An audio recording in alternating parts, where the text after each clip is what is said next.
عزیز دوستو، صحابہ کرام کی محبت ایمان کا حصہ ہے اور اہل بیت کا پیار بھی ایمان کا حصہ ہے۔ اسلام ماننے کا نام ہے، تسلیم کرنے کا نام اسلام ہے۔ عزیز دوستو، نبی پاک صلی اللہ تعالی علیہ وآلہ وسلم کے صحابہ نے ارادہ بنایا کہ ہم ہر مہینے نبی پاک کے اہل بیت کی خدمت کے لیے کچھ نذرانہ دیا کریں گے۔ نذرانہ لینا اور دینا سنت ہے، مطالبہ کرنا منع ہے۔ اس کا مطالبہ کرنا اور اس پر توجہ کرنا منع ہے۔ تو وہ پیسے لے کے صحابہ در رسول پہ حاضر ہوئے تو اللہ کریم نے قرآن پاک نازل کر دیا۔ فرمایا قل لا اسألکم علیہ اجرا الا المودۃ فی القربى، محبوب آپ ان سے فرما دیں کہ میں تبلیغ دین پر تم سے کوئی اجر نہیں مانگتا، ہاں اگر تم نے کچھ کرنا ہی ہے تو میرے اہل بیت سے پیار کرتے رہنا۔ تھوڑی توجہ کریں میری بات پہ، اللہ آپ کو جزائے خیر دے۔ مجھے تو پتا تھا کہ میں نے 3:15 بیان کرنا ہے، اس لیے میں 2:45 حاضر ہو گیا تھا۔ اب وقت بھی کچھ، مجھے یہ بھی اندازہ ہے اگر آپ زور کے بیٹھے ہیں تو ظاہر ہے کافی وقت ہو گیا آپ کو بیٹھے ہوئے، لیکن اب چونکہ میری ڈیوٹی لگی ہے اور آپ نے بھی سننا ہے تو کچھ ٹائم تو دیں نا، چلیں اللہ آپ کو جزا دے، تھوڑا سا سنیں، اللہ آپ کو برکت عطا فرمائے۔ کوشش کروں گا کہ ایک ہی آنسو میں کہہ جاؤں گا میں دل، طوفان بیجا لانے سے بھی یا چشم فائدہ، 2 اشک ہی کافی ہیں اگر اثر کریں تو۔ سبحان اللہ، ماشاءاللہ، الحمدللہ، صرف اللہ کی رضا کے لیے کہنا ہے، نہیں میرے لیے نہیں۔ اگر آپ مجھے خوش کرنے کے لیے سبحان اللہ کہیں گے تو آپ کو ثواب نہیں ہوگا۔ اللہ کی عبادت میں جب تک خالص رضا الہی کی نیت نہ ہو تب تک اس کا اجر نہیں ہوتا۔ تو آپ چپ کر کے بھی سنیں گے تو میرے لیے یہ بھی بہت کافی ہے، لیکن توجہ میری بات پہ رہے تو بڑا اچھا ہے۔ آپ حضرات غور کریں گے، اللہ کریم نے فرمایا کہ اجر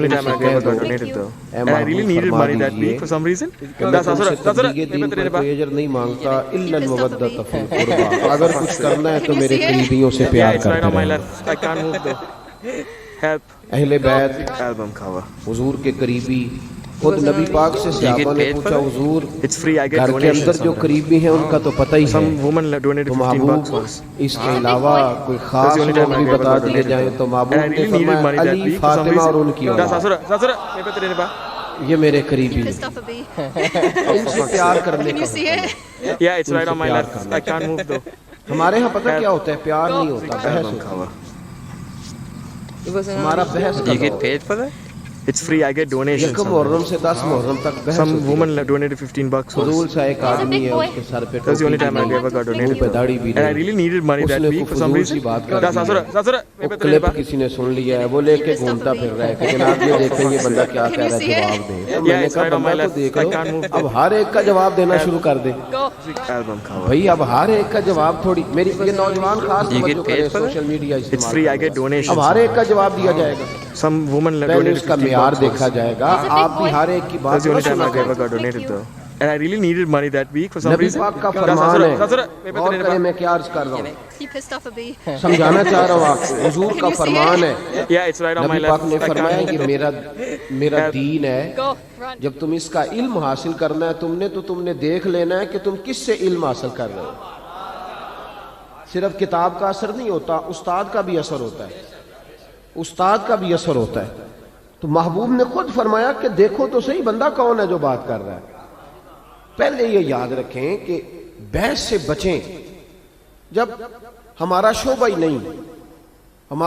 نہیں، وہ فلانے بزرگ کے بارے میں بتائیں جو وہ مسلمان تھے کہ نہیں، تو میں کہتا ہوں اللہ نے مجھ سے کوئی نہیں قبر میں پوچھنا کہ بتا وہ مسلمان تھے کہ نہیں، وہ اللہ نے ان سے پوچھنا ہے، تو جو سوال ان کا ہے وہ ان کے ساتھ ہی رہنا چاہیے، ہمیں کیا ضرورت ہے الجھنے کی کہ ہے ہمیں کوئی مسئلہ، پیچھے والوں کو بھی سمجھ آ رہی ہے، الجھے نہیں۔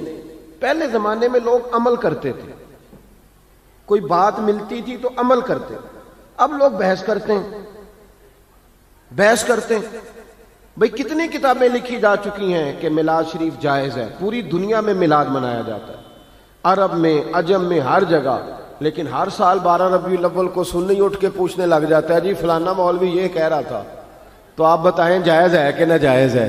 تے میں کہ ساڈے کولوں تے تو ہی نہیں منیا ساری عمر تے اونوں اسا کی منانا ہے، تینوں ہی نہیں سمجھ آئی بیلیا، تو پھر پوچھ رہا ہے ہر سال ہی کہ منانا ہے کہ نہیں منانا۔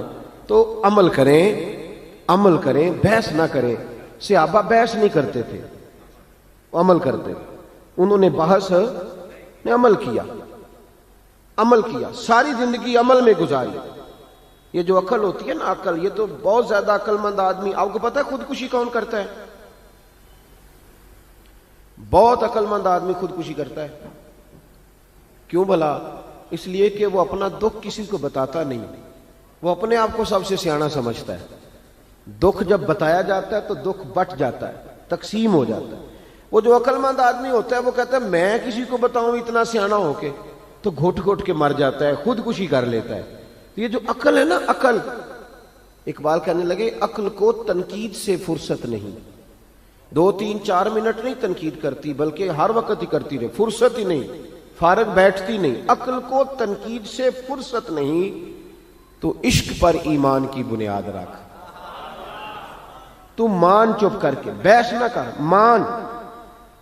یہاں لوگ عقل مند بنے ہوئے ہیں، وہ بحثیں کرتے پھرتے ہیں، کرنا چاہیے کہ نہیں، ہونا چاہیے کہ نہیں، دیکھنا چاہیے کہ نہیں، پڑھنا چاہیے کہ نہیں۔ تو بحث کر رہا ہے بھائی، تو ڈیوٹی کر۔ غلام جو ہوتے ہیں نا، غلام، وہ بحث نہیں کرتے، غلام بحث۔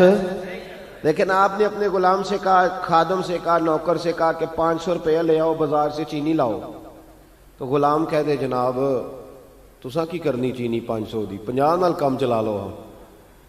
آپ یہ بات کرنے دیتے ہیں نوکر کو؟ کیوں نہیں کرنے دیتے؟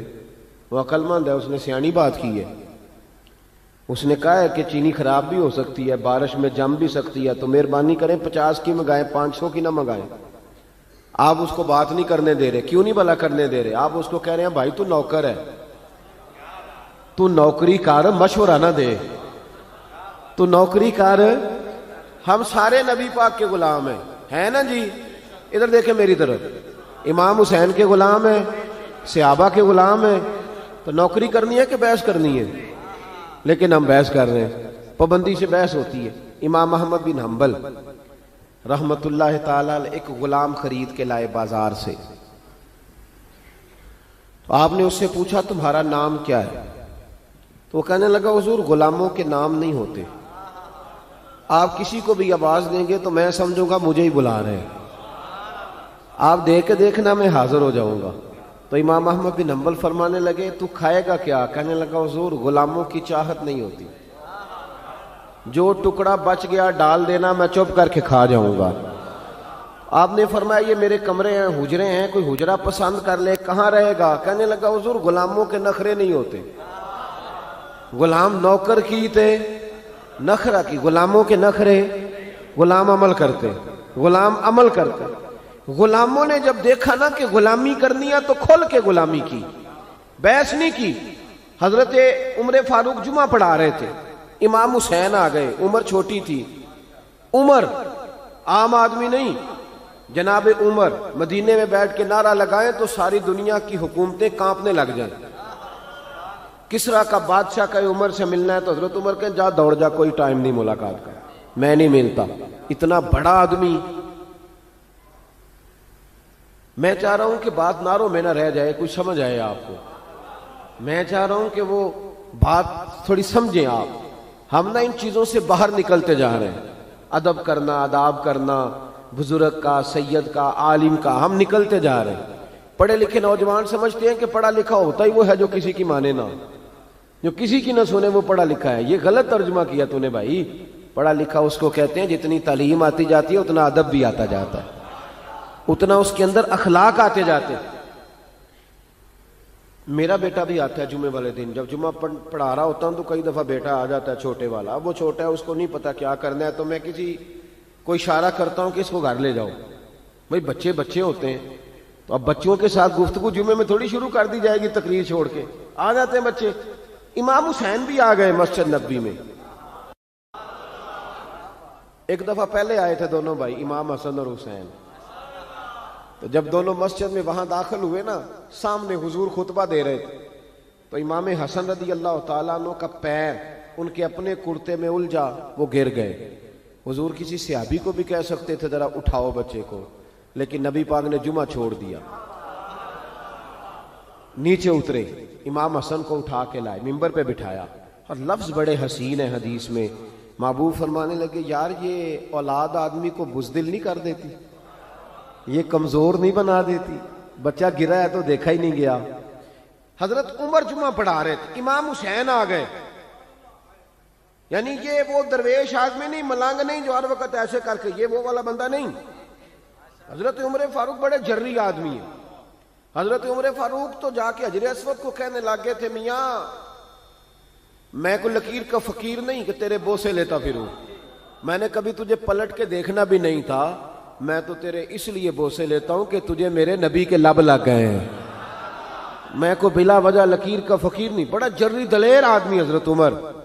امام حسین آئے سیدھے حضرت عمر کے پاس, جب سیدھے ممبر کی طرف جا رہے تھے تو حضرت علی نے پکڑا امام حسین کو پیچھے سے, کدھر جا رہے ہو؟ تو حضرت عمر کہنے لگے علی چھوڑ دے, میرا اور حسین کا معاملہ ہے, آنے دو. امام حسین آئے تو کہنے لگے حضرت عمر کے سامنے کھڑ. میں نے کہا بچوں جمعے میں بچوں سے تو نہیں نا بندہ باتیں شروع کر دیتا. تو حضرت امام حسین کہنے لگے حضرت عمر سے نیچے اترو, یہ میرے نانا کا ممبر ہے, نیچے اترو یہ میرے. حضرت علی نے پھر پکڑا, یہ کیا کہہ رہے ہو؟ حضرت عمر کہنے لگے علی وہ آپ سے تو بات نہیں نہ کر رہا, میرے ساتھ کر رہا ہے نا, کرنے دو. یہ صرف آپ سبحان اللہ اور ماشاءاللہ الحمدللہ پکار کر چپ نہ کر جایا کریں, مسئلے کی نزاکت کو سمجھیں. بالکل امت سے یہ چیز ختم ہوتی جا رہی ہے. آج لوگ اس حسین کے بارے میں بات کرتے ہیں, دو شہزادوں کی لڑائی, وہ جی سیاسی معاملات, ذرا سوچیں سمجھیں, معمولی آدمی کی بات نہیں. حضرت عمر اترو میرے نانا کا ممبر ہے. تو جناب عمر فاروق ممبر سے اتر کے نیچے کھڑے ہو گئے, اتر کے نیچے چپ کر کے. تو امام حسین فرمانے لگے جا جا کے اپنے نانا کے ممبر پہ بیٹھ. حضرت عمر فرمانے لگے حسین میرے نانے کا تو کوئی ممبر نہیں یار, ممبر بس تیرے نانا کا ہی ہے, میرے نانا کا ممبر ہے ہی نہیں تو جاؤں کدھر, کوئی ممبر نہیں میرے نانا کا.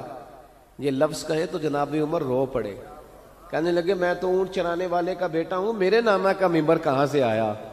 امام حسین بڑی معصومیت سے کہنے لگے کوئی ممبر نہیں آپ کے نانا کا؟ کوئی نہیں. کہنے لگے چلو ٹھیک ہے پھر میرے نانا کے ممبر پہ بیٹھ جاؤ. کوئی نہیں بیٹھ جاؤ. اب حضرت سیدنا عمر فاروق دوبارہ آئے ممبر پہ, دوبارہ ممبر پہ آئے اور ممبر پر بیٹھ کر فرمانے لگے لوگوں سنو, میں اپنی مرضی سے ممبر پہ نہیں آیا تھا, مجھے ابو بکر نے بٹھایا تھا, مجھے ابو بکر نے بٹھایا تھا, پھر مجھے حسین نے اتارا, اب دوبارہ حسین نے مجھے بٹھایا ہے. کسی میں جرت ہے تو مجھے اتار کے دکھائے, ہے کسی میں طاقت تو اتارے عمر کو, اس لیے کہ مجھے امام. تو بھائی ان لوگ ہمارے ہاں نا بحث ہوتی ہے, پیار نہیں ہوتا. میں کبھی کبھی اپنے دوستوں کو پیر بھائیوں کو بتاتا ہوں کہ دیہاتوں کے لوگ نا پیار کرتے تھے اولیاء سے, صوفیاء سے, بزرگوں سے, مشائخ سے. ایک خاص میرے ابا جی نا بڑی عید پہ چاول کا توڑا لائے گھر پہ, ذی الحج کی 10 کو عید ہوتی ہے تو چاول کا توڑا لائے. چاول بڑے پیارے تھے, اماں جی نے پکایا تو بڑا مزہ آیا, بڑے خوش ہوئے سارے. 2-4 دن کے بعد دوبارہ چاول پکے تو ابا جی کہنے لگے یہ وہ والے چاول نہیں, وہ کدھر گئے؟ تو اماں جی کہنے لگی وہ میں نے سنبھال دیے, وہ چاول بڑے اچھے تھے, بڑے بہترین تھے. تو ابا جی کہنے لگے وہ کیوں نہیں پکائے, کیوں سنبھال دیے, کیا کرنا تھا؟ سادے لوگ, سادی باتیں. والدہ کہنے لگی وہ میں نے رکھ دیے ہیں, تھوڑے دنوں کے بعد جب 10 محرم کی دیگیں پکیں گی تب پکائیں گے, میں نبی پاک کی اولاد کے لیے وہ چاول بناؤں. وہ بڑا بچپن تھا, چھوٹا زمانہ تھا, لیکن بات کبھی دل سے نکلی نہیں, کبھی ذہن سے ہٹی نہیں کہ یار اپنے بچوں کو چھوڑ کے رسول پاک کے بچوں کے لیے وہ چیز اہل بیت